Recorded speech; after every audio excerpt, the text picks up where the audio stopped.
What's going on, everybody? Wade Says here, back at you with another video. We're talking about The Last of Us Part 1. So the game has finally been released, and overall it's been met with a positive reception from critics, but for players, as predicted, it's been pretty divisive. Right now, as of this recording, on Metacritic the game has a score of 89 from critics and a 59 from users. Now, in a world where everything seems to be either a 1 or a 10, I guess that's fairly understandable. Now, this is the third time this game has been released. It originally came out in 2013 for PS3, in which I purchased it on day one and beat it pretty quickly. And then it came out in 2014 for the PlayStation 4 as a remastered port, in which I bought it again day one and beat it for the second time. Now here we are in 2022, where it's been released for a third time. And once again, it was a day one purchase for me, and I have no regrets.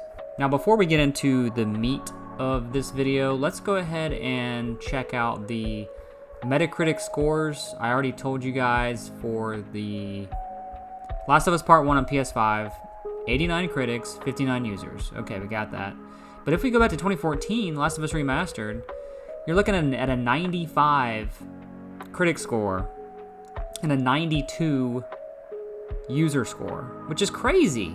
I mean, that's like, obviously that's very deserving, but those are extremely high scores. And even if you go back to 2013, The Last of Us on PS3, you're looking at a 95 and a 92 again. So identical reviews for the PS3 version and the PS4 version. Now the PS4 version came out almost exactly a year after the PS3 version. Why was there no backlash for that? Who knows? It could be a number of things. It could be just today's culture. Everyone seems to be divided over something. So I think that has something to do with it. But, again, The Last of Us Part 2, that game was very similar to The Last of Us Part 1, where it just got review bombed. And obviously Metacritic does not allow that anymore, but the user score for that game is, I think, is in the 5s as well. So that doesn't necessarily indicate that this is a 5 out of 10. Obviously, this is not a 5 out of 10 game. But I think people are just angry for the fact that it's getting made again and they're charging a lot of money for it. But to be fair, you got to remember that we're looking at a gap, 2014 to 2022. That's a huge gap. And something you have to understand is the fact that we may get new players for this series with a gap that long. So people for the first time may be playing Last of Us Part 1. So like we were just discussing, there are a lot of people out there saying that, you know, this is insane and that Sony should not be releasing a game for the third time and charging $70. For me, that's totally understandable. But then there's others who think it's completely fair. So here's the thing for me, at least. At first I was shocked. Like when I saw it, and I was kind of on the fence about it. But once I actually started playing the game and seeing just how much of a massive difference it is visually, sonically, haptically, I think I just made that word up. It's easy to see why it's being treated as a brand new thing and not just another rehash of something that's already been released. Now, I can see both sides of it. I'm not saying one is right and one is wrong. It's all about whether or not you think it's worth the money to play it again. If you want to support it, go buy it. If you want to let your voice be heard as opposition, then don't buy it. But in conclusion, I think it's fair for what you're getting, but that's just my personal opinion. Now that the hard part is out of the way, let's talk about the game itself.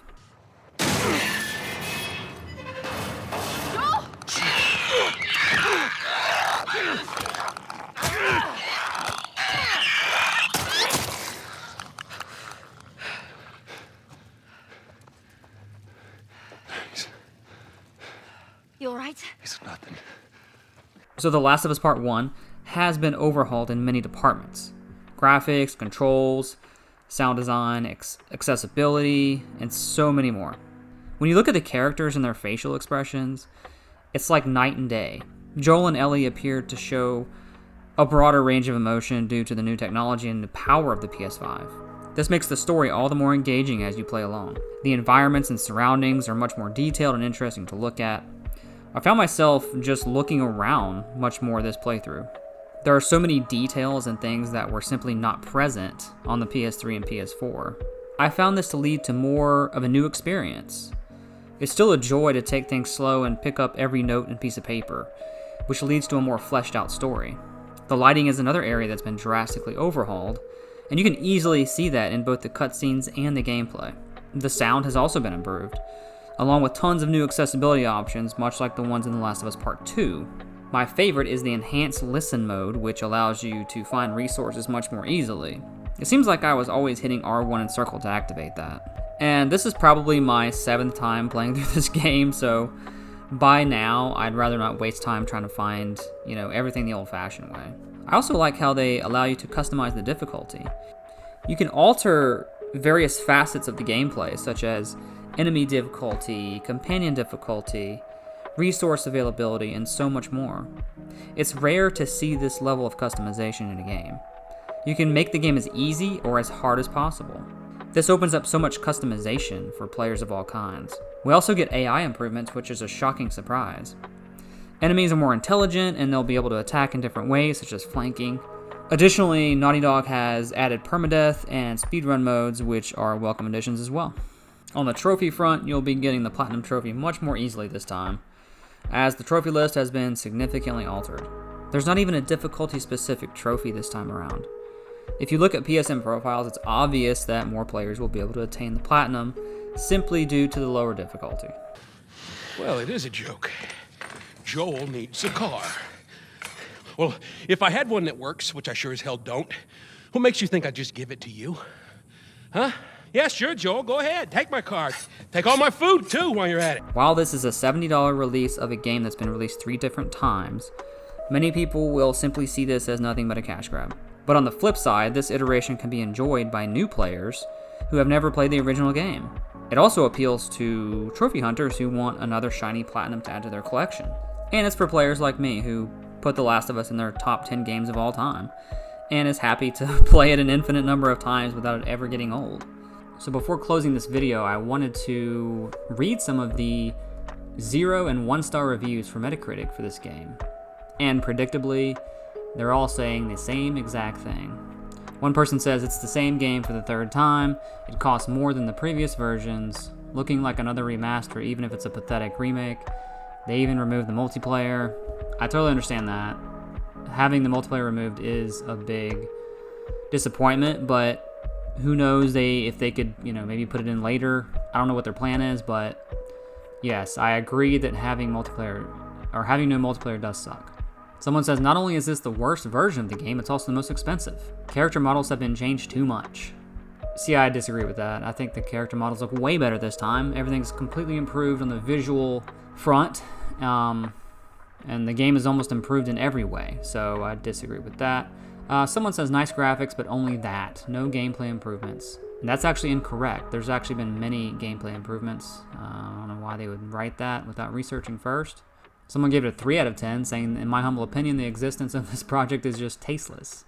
Someone gave it a 0 and said, for someone like me who played this game 7 times, this remake just seems like a slap in the face. Someone gave it another 0 and said, $70, it's a joke for all fans. Looks like developers lost respect to their gamers, okay? So I think we get the gist of this. Everyone is saying it's the only reason they're giving it a 0 out of 10 is the fact that it's a cash grab. But the thing is, I'm looking at the negative reviews, and it has 433 negative and 565 positive. So there still are more positives. So if you go on the flip side and look at all the positive reviews, it's actually getting a lot of 10 out of 10s, which is maybe surprising to some, but it's still The Last of Us, so I can understand why it would be getting 10s. Someone said it's a masterpiece, best game of all time, now fully next gen. Someone else said it's the original on steroids. It's the ultimate experience, an emotional roller coaster, and terrifying yet beautiful piece of work. Someone else said, solid remake of the original, Joel's movements, but they should have expanded some of the levels to justify the price. Someone else gave it a 10 and said I'm halfway through it. Once again, it is absolutely amazing. Some people will call it a cash grab and some will call it a masterpiece. So I'm not going to read any more reviews, guys, but I think everyone gets the gist of what's happening. It's like almost like there's literally 38 average reviews compared to hundreds of positive and negative. So it seems like people are either review bombing it, or they're giving it a 10. So it's either a 1 or a 10, or a 0 or a 10. So I think that's somewhat predictable after the whole Last of Us 2 Metacritic disaster. So anyways, that's it for today's video, guys. What are your thoughts on The Last of Us Part 1? Is it worth the money to you? Have you ever played it? Or have you ever beaten it before?